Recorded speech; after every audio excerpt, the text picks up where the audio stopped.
If you're a modern-day Maharaja fan, you were heartbroken when Monday Night Raw went off the airwaves. Sethington Rollins hoisting up that championship while Jinder Mahal lay flat on his back looking up at the lights. But not so fast. The modern-day Maharaja has a backup plan. And if he is able to be successful in this backup plan, this victory, this title celebration will be even grander than anything Monday Night Raw could have given him.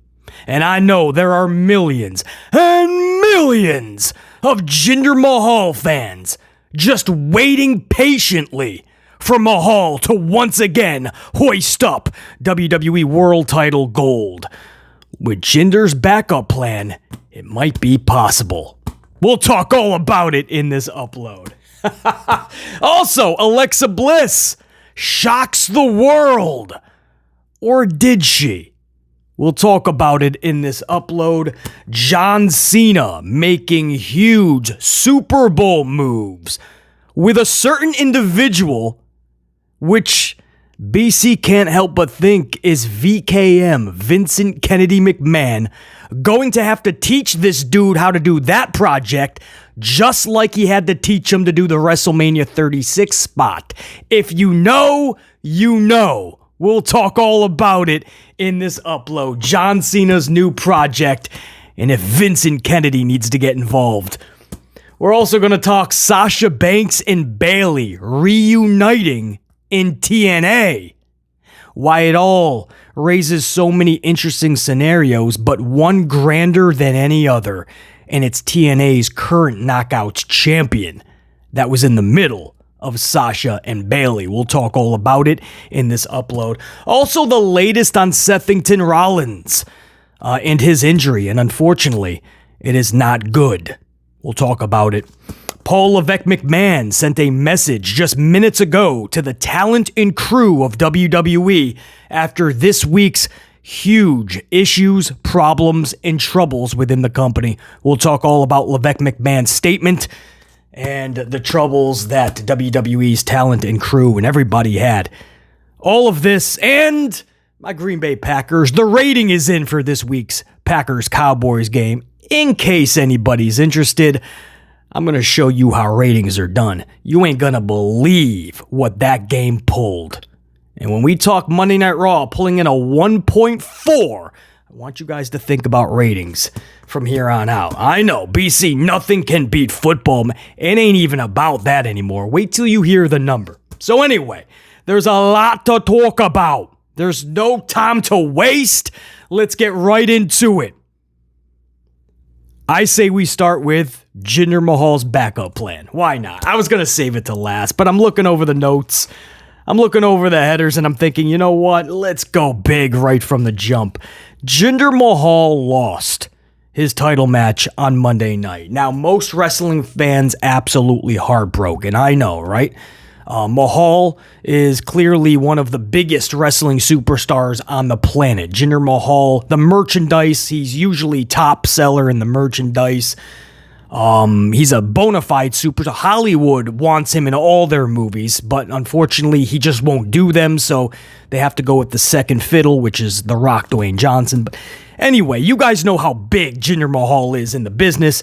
But WWE decided not to have him go over Sethington, so he was flat on his back looking up at the lights. But it's what Jinder Mahal told the India Times after the match. Well, first of all, he went to the social doohickey machine, and this was hilarious. Mahal says, and I quote, "Welp, looks like..." Let me get the actual quote. He says, "Welp, so much for the extra pyro brought in for my Punjabi celebration." For those of you that don't know, before Raw went live, there was talk of extra pyro being brought into the arena. And everybody was like, why would there need to be extra pyro? And that led people to think, oh, wait, we've seen these celebrations before, especially with Jinder. Jinder's winning the championship tonight. So Jinder had some fun with that before Raw, and he talked about, the extra pyro's coming in. We're going to have the big Punjabi celebration. Obviously, that's not what happened. Jinder was never in line to actually win the championship. It was always supposed to be Rollins. No audibles were called, nothing like that. In fact, Rollins got injured. If there was an audible, the title would have switched hands. So Rollins was always the definitive winner in this from the jump. Mahal just saw the reports and decided to have some fun with it. So I love that, man. Welp, so much for the extra pyro brought in for my Punjabi celebration. Oh, Jinder, you got jokes. But it's what he told the India Times, his backup plan. You guys ready for this? Jinder Mahal says, that's all right. I had an awakening while I was defeated. I'm going to enter the 2024 Royal Rumble. And I quote, Jinder Mahal says, I truly believe I can and will win the Royal Rumble. And then it's on to the grandest stage of them all, where Mahal can hoist that championship up at WrestleMania. Way bigger of a Punjabi celebration than you would have gotten on a Monday night in the middle of January up against a playoff game from the NFL. I say, Mahal goes to the Rumble. He wins that sumbitch. He hoists up both titles. He takes on Sethington on night 1 Saturday night. And then on night 2, after winning that championship, he goes and he defeats Roman Reigns. And he is a double champion. And Mahal takes over the world. And Tony Khan from Alternative Entertainment Wrestling, he's melting like the Wicked Witch from The Wizard of Oz. He just melts in place. You don't know what to do. Your fucking Jericho's running over with a mop. Should we mop him up? No, let's try to refreeze. The Young Bucks are trying to fucking scoop it up into like a fucking cup so they can freeze it. Maybe you can freeze Tony. I don't know, man. We gotta bring Tony back to life. Jinder Mahal's got 2 championships at WrestleMania. There's no way Tony Khan would make it out of WrestleMania weekend. But all kidding aside, that is a true story, guys. All jokes aside. And I actually like Jinder, by the way. So it's easier for me to joke like that. But he is entering the Royal Rumble. I like the character on this. I think you can make this a funny character where he is always trying to weasel his way or find a way to get a championship opportunity. He doesn't get it, obviously, but that would be hilarious. Way funnier than any stupid 24/7 BS. And by the way, he doesn't always get the title shot, but he's always looking for the back door, that one window that's open, that one crack where he can just get his toes in, get his foot in, right? I like it, man. I like it. He loses, and immediately he's talking about his next chance. Well, wait, while I was knocked out from the stomp, I thought the Rumble would be a better time to get into that title match. I like it. Jinder Mahal, always thinking about the next step. Anyway, guys, he is entering the Rumble, and I'm sure that most of the wrestling fan base is like, oh no, man, here we go. Number 18, here comes Jinder Mahal. That'll get asses out of seats. Hey, BC will be like, yeah, Jinder. Moving on, guys, moving on. There's other stories to get to. I'm having too much fun here. Thank you guys, too, man. We just put up a few hours ago the Monday Night Raw review. I had a lot to say on that show, and it ended up being over an hour long, but it looks like you guys are really enjoying that, so I appreciate that big time. In that review, big shout out to Anthony Bowley, who put a 50 banger bomb, super chat, super thanks, in yesterday's live stream after we were live in the comments. So Anthony Bowley, I know this is the second time, but I do have to give you a big shout out, man. That's a lot of coffees chucked to the channel. I do appreciate that. Anthony Bowley is a gold card channel member, guys, board of director. So it's when I say not needed, literally not needed. So that's an extra level of appreciation and respect. So it's right back to Anthony Bowley. And to all you guys that caught that Monday Night Raw review. Moving on. Alexa Bliss. Oh, man. Now this, a little bit of a makeover for Alexa Bliss. Now, I read this first before I was able to see a pic. And I just read that Alexa Bliss had chopped her hair off. That's how it was written. Alexa Bliss chops her hair off. I'm like, all right, well, girls do that, right? Ladies do that from time to time. Something happens. They wake up and they're just like, I need a change. And for some reason, ladies always like to go to the hair, right? It's the one thing they feel like they can control more than anything, I guess, right? That, maybe, I don't know. I can't say weight. That's a whole nother level of psychology. But the hair, they know. They can chop that at any time and grow it back if it doesn't go right. So I read that Alexa chopped her hair off, and I was like, no! It was just like slow motion, right? No! As if we're trying to run, right? And everything's slow motion. We're trying to like jump and knock the scissors out of Alexa's hands, as if Alexa's doing it herself. Like she doesn't have the money to just get a hairdresser to maybe do that. But in my way of thinking, right? It's slow motion. We're trying to get the scissors out of her. No! Because Alexa Bliss is freaking beautiful, right? Don't do anything. You don't even know. Not needed. Just stay like that for, I don't know, ever? Age? What is that? Growing older? No, not Alexa. So she cuts her hair, and so then I was able to see a pic, all right? So then I'm like, oh no, how bad is this gonna be? Don't look busy, don't look busy. And I was like, what the there's no difference. She's still ultra beautiful to another level. It's Alexa Bliss still, with the cut hair, is still a level above the freaking Mona Lisa. It's a piece of art that can never be recreated. Alexa Bliss is still beautiful. It doesn't matter if she cuts her. And it doesn't even look like she cut that much. How long was it before? I can't remember. You know what? Let's do a little post-edit here. I'm going to snap my fingers, and I'm going to be reminded of how her hair was beforehand, because I don't feel like it was that long. Let's see. Post-edit. Let's do a little side-by-side. Yeah, I could do better than that. Yeah, there you go. Ready? Yeah. Oh, okay. So it was a little bit longer. So you got, basically, she just chopped the pink off. Oh, but basically all the pink just got chopped off. So she just chopped that. A lot of these ladies wear extensions too, you know. So they already have short hair, but you see extension. I can speak extensions, BC. Becky Lynch, a lot of them, you see their hair just like getting ripped out in the match. Those are just extensions, guys. Don't worry. They're not actually pulling chunks of hair out. Nia Jax, maybe. That's another story. I really don't think she cares too much. Anyway, guys, don't worry. Alexa Bliss shocked the world when we all heard she chopped the hair. But there's little to no difference. She's still ultra beautiful. You gotta think.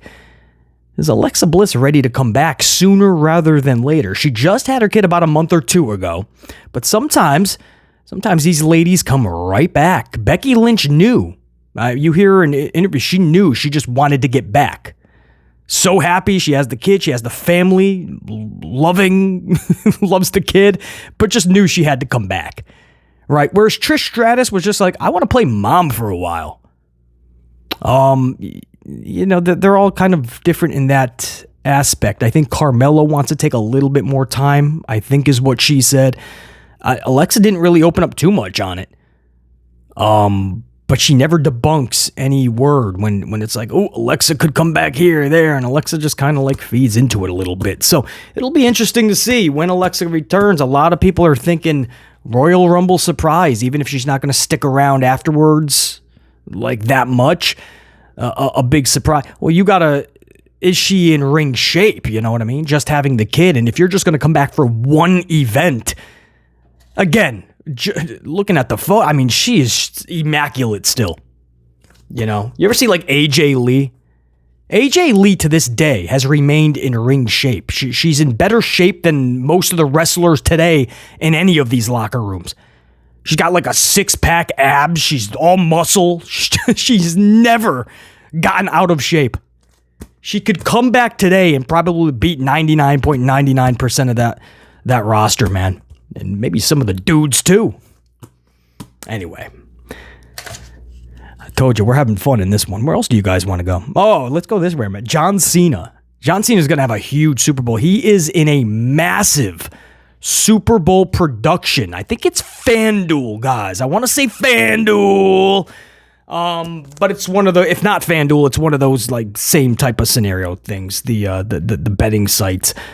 And they're going to do a big promotion. So it's not just going to be the Super Bowl. It's going to be a lot of, they're doing a lot of spots, a lot of commercials, a lot of audio. This is a big project. And the Super Bowl is going to air 2 different versions of just some of what they're filming. John Cena and Rob Gronkowski, former player, of course, for the Patriots and host of WrestleMania 36. And that's why I can't help but think, first of all, congrats to John Cena. This is a really big deal. This is the Super Bowl, and man, this is exposure on another level. Pretty damn cool. But I can't help but think, in terms of Rob Gronkowski, Vincent Kennedy McMahon, WrestleMania 36. You remember when VKM wanted Gronkowski to just jump off of that little platform, right? It was going to be a totally safe stunt. You had the huge airbed mattress down below, whatever the heck it is. And Gronk was just scared shitless, guys. He did not want to budge. He's looking at McMahon, please don't have me do this. McMahon's like, what are you talking about? It's a heavenly bed down there. Just jump. You can go head first, you're going to be safe. Didn't say that, but probably could have been. And Gronk was just fear-filled. He did not want to budge. So McMahon literally, guys, this is no joke. McMahon just goes, enough of this. He starts to climb over the edge, climbs right over, doesn't even hesitate, looks at Gronk, are you paying attention? And you do it like this. And this sumbitch, at 157 years old, approximately, slight exaggeration, but around 157 years old, Vincent Kennedy McMahon just launches himself, catapults himself all the way down to this air mattress down below. And Gronk's face the whole time is like, this dude's nuts. Of course he is. Have you never heard stories of Vincent Kennedy McMahon? The dude's batshit. It was wild, man. So Gronk finally did it, man. But VKM, he had no time for Gronk's worries. He gave 0 Fs. This is WrestleMania. There's a lot that VKM has to get to. He's got the headset on at first before he made the jump. Maybe he jumped with the headset, I forget. We'll put post-production, we'll see. But he's got, he's trying to do all the entry. He's trying to get everything. This was like, what are you doing? He had a lot to do. And I think, was that the Plandem too? I think you had the whole lockdown thing. So maybe it was a whole different aspect of Mania that he had to do. I think that was that year. I don't know if fans were in attendance. I forget. I just remember that Gronk did not want to do the jump. VKM goes, hold my coffee, and he just launches himself. Anyway, I'm not sure that VKM will be needed for the Super Bowl ad. John Cena will take it from here. It'll be interesting to see what they come up with. Looks like John Cena is going to be the nemesis of Gronkowski. That's like the premise, the little plot of all of the filming that's currently being done.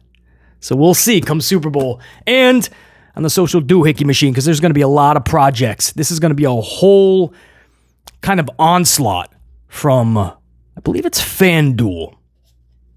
One of those type of sites. I don't know. But we'll see. But congratulations to John Cena, man. Pretty cool. And again, I don't think Gronk will have to see VKM anytime soon. Moving on. Sasha Banks and Bayley in TNA.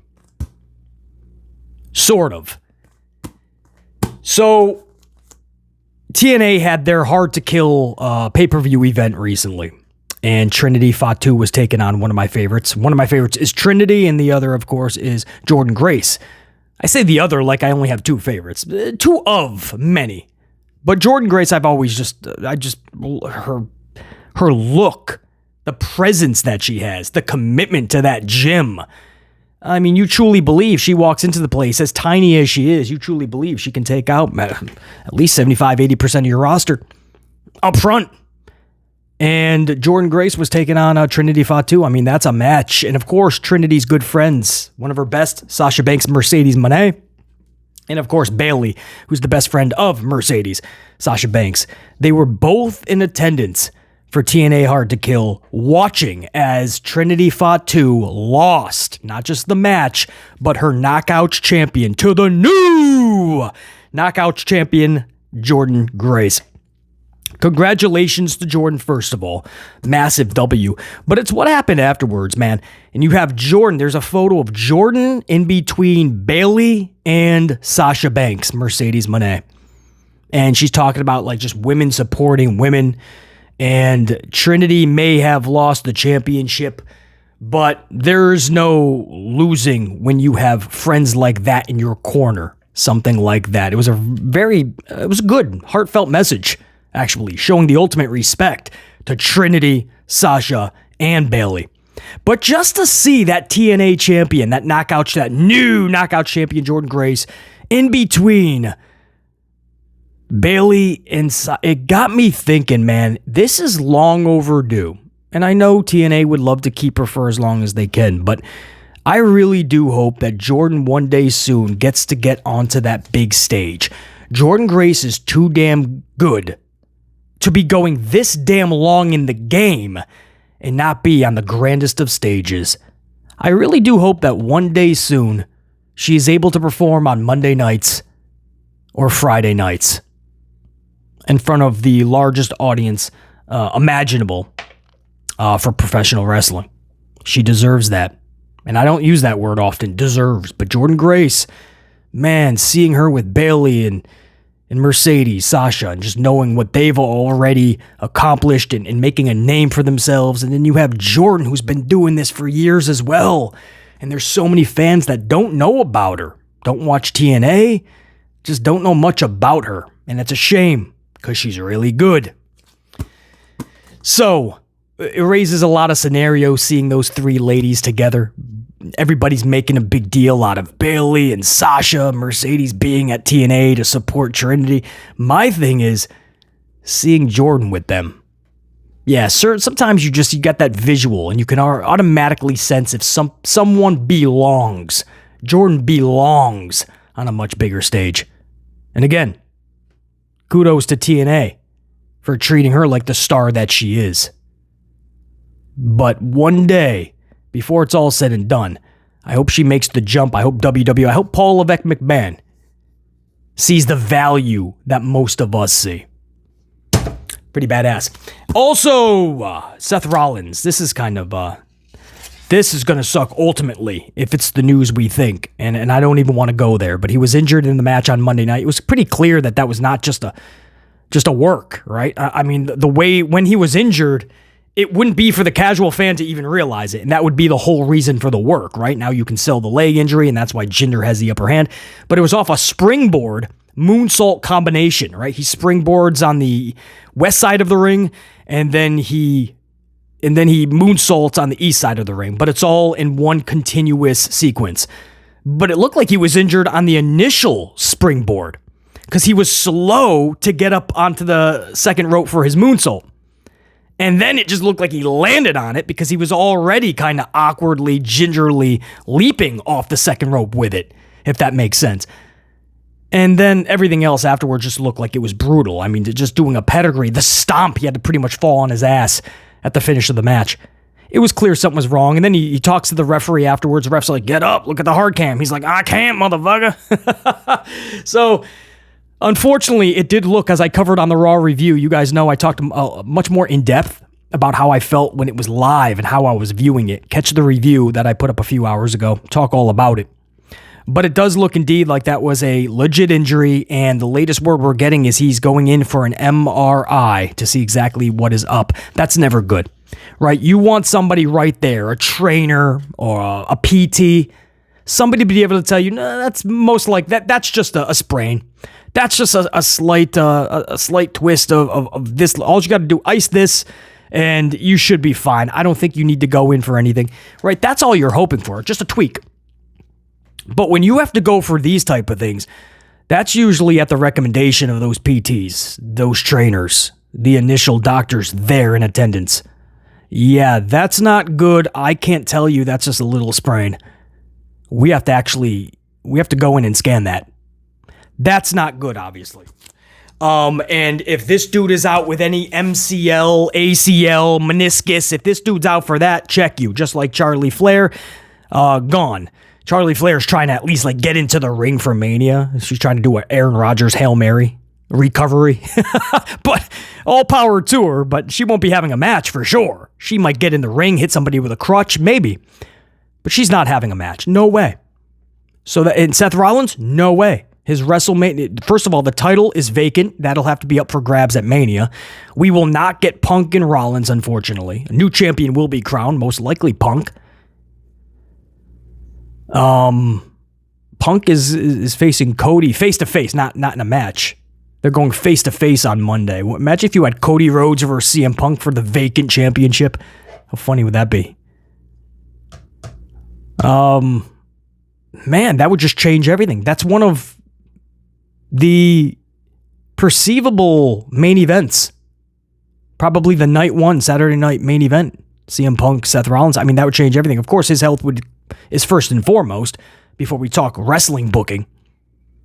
But, I mean, that would just right before Mania. And this is why him going this hard, because the other champion just doesn't show up. Rollins going this hard, you got to be careful. You could easily blow a wheel out.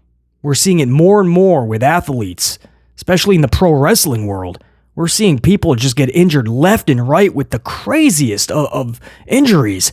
MCLs and ACLs and meniscus being torn like it's a paper shredder. You're just putting paper into a shredder. That's basically people's kneecaps. Or at least the tendons and the ligaments around the knee. I mean, it's baffling. What is happening? We have never had this many MCL, ACL, meniscus tears, even Achilles down by the foot, ankle injuries, none of that, man, to this alarming rate. Again, we're hoping that's not the case, but the latest is he does have to go in for more checks on that leg injury. Looks like it was the knee, man. I mean, he's had many problems with both legs, both knees in the past. We'll keep up on it for sure. Levesque McMahon recently like minutes ago, addressed his talent and his crew. Lot of massive storms came in to the area where Raw was, which was, try to get that up for you. Where were they anyway? And by the way, you guys may have noticed the Raw setup. Everyone thought, oh, wow, they debuted a new Raw set out of nowhere, didn't make a big deal out of it. Kind of looks a lot low budget, right? Well, that's because of the storms and whatnot. Was it Arkansas? I'm not getting the exact location, but here's what Paul Levesque McMahon just put out. This is a quote. I can't say enough about the amazing job our talent, crew, and staff did these last few days. Through winter storms, blizzards, and incredibly tough travel, they did what needed to be done to put a show on for the WWE Universe, which included completely redesigning WWE Raw on less than 24 hours' notice. They really are the best in the business. To put it simply, I couldn't be more proud or grateful. So a nice hoorah speech by Levesque McMahon. This is when I call him Papa H, right? This is Papa H. This is where he gives the hoorah speeches, and everyone look to the coach. So that's great, right? Spunk up the morale. Everybody pulled together during these blizzards and storm and just horrible travel, and they were able to put on a Raw show, even with a secondary bootleg version of a set. Cool. I'm only asking, most of us are asking, how does that affect your creativity for the show? All the superstars that were supposed to be there, by the way, they were there. The biggest issues we were hearing is just some of those 18-wheelers, they just couldn't get there in time to deliver some of the things like the big rigs, the pyro that was supposed to be extra pyro that people thought was going to be for Jinder Mahal celebration. No, we heard they did not get all of their pyro. It was the opposite story. So those 18-wheelers, they just could not get to the location. Levesque McMahon could have been creative the entire time. This Raw show was kind of coasting, right? They just threw 4 tag team matches out there. Most of them didn't make sense.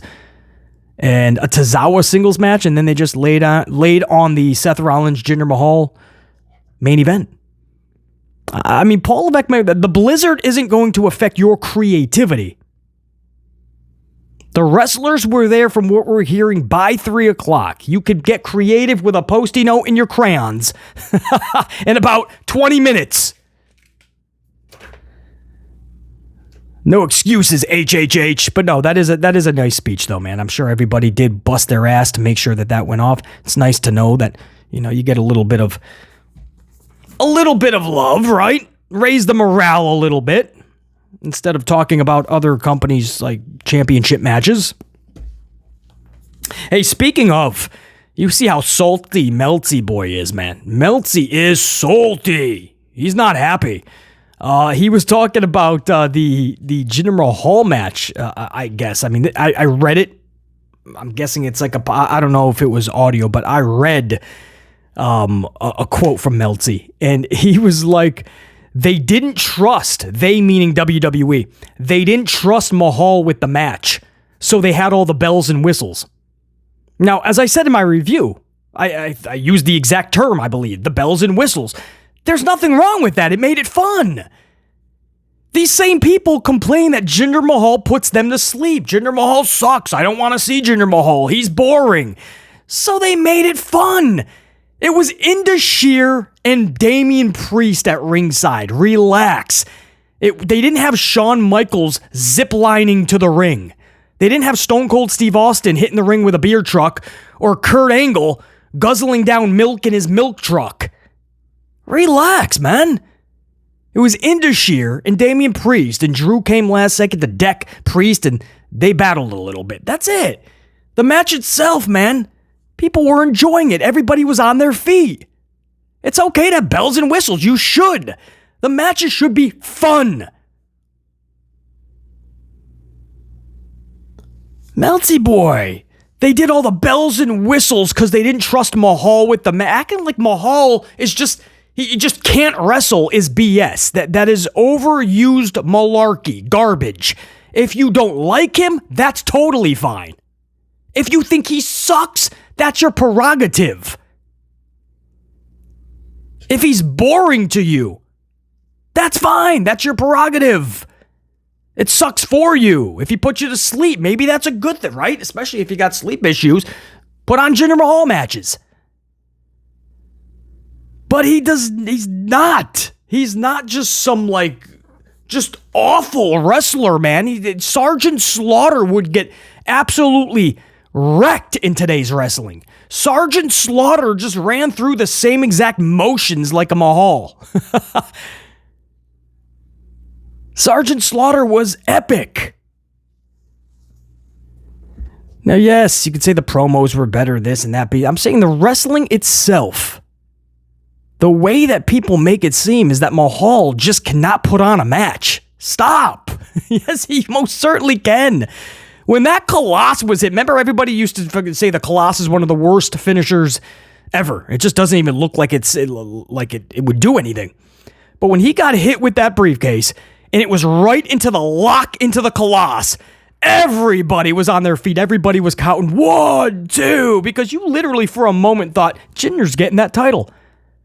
He set up that Colossus. That was fun, man. He locks it in. The way it's set up. That was a big moment.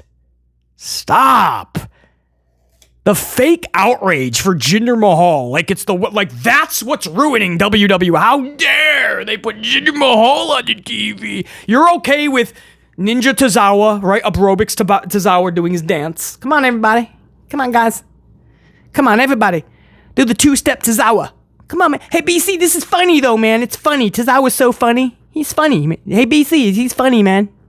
Yeah, everybody, do the Tozawa. You're okay with that. No problem. That ain't what it is, right? Piper Niven botching her way through every freaking match she's in. That's all right. Piper used to be good. I think she still has it. She's just a little off the last year. Well, that's all. Just 365 days. You're okay with all of this, right? The redundancy, the rematches, this, that, and the other thing. But it's Jinder Mahal that's ruining everything. RELAX. Stop! That's right. RELAX spells stop. Just thinking about it, it just makes me laugh, man. There's just this fake outrage. Just stop. RELAX spells stop. Oh, it's so aggravating. Melty boy.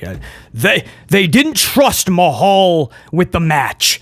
Paul Levesque McMahon made the match, and then Paul Levesque McMahon was like, shit, I don't trust it now that I think about it. Steph, I made a mistake. I made a Mahal match, and I just don't trust him in the match. Get your father on the line, please. Hello, Vince, it's me, Doofus' son-in-law. Yes, I gotta get the lower Triple H voice, right? Vince, it's me. You taught me how to speak a little bit lower, right? Yes. Command the room, right, Vince? No, it's still me, your Doofus' son-in-law. Yeah. No. I just had a problem. I put Jinder in a match. Remember, you used to do that. You used to put Jinder in the matches. I just put him in one.